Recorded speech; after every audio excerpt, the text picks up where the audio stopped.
দেশের শীর্ষস্থানীয় অনলাইন গণমাধ্যম জাগো নিউজের তথ্য অনুসারে বাংলাদেশ ক্রিকেট বোর্ড বিসিবির পরিচালনা পর্ষদে বড় ধরনের পরিবর্তনের আভাস মিলছে। পরিচালক আমিনুল ইসলাম বুলবুল নিজ পদে বহাল থাকতে পারবেন কিনা, নাকি নতুন করে আইনি জটিলতা তৈরি হবে, এমন প্রশ্ন এখন ক্রীড়াঙ্গনে আলোচনার কেন্দ্রে। জাগো নিউজের তথ্য মতে জাতীয় ক্রীড়া পরিষদ দেশের 64 জেলার জেলা প্রশাসক ও 8 বিভাগের বিভাগীয় কমিশনারদের কাছে চিঠি পাঠিয়ে নির্দেশ দিয়েছে বর্তমান 7 সদস্যের আহ্বায়ক কমিটিকে আগামী 90 দিনের মধ্যে অবাধ ও সুষ্ঠু নির্বাচন আয়োজন করতে হবে। তারা পদাধিকার বলে জেলা ও বিভাগীয় ক্রীড়া সংস্থার সভাপতি।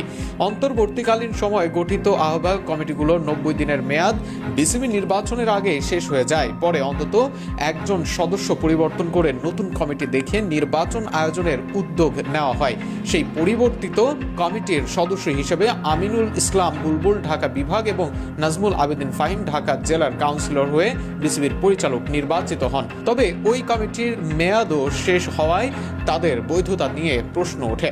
নতুন নির্দেশনা অনুযায়ী 3 মাসের মধ্যে জেলা ও বিভাগীয় ক্রীড়া সংস্থায় পূর্ণাঙ্গ নির্বাচিত কমিটি গঠন করতে হবে। নির্বাচিত প্রতিনিধিরা পরবর্তীতে বিভিন্ন ফেডারেশনে বিসিবি সহ কাউন্সিলর মনোনীত করবেন। এতে আহ্বায়ক কমিটির সদস্য হিসেবে নির্বাচিত 10 পরিচালকের কাউন্সিলরশিপ ঝুঁকিতে পড়তে পারে।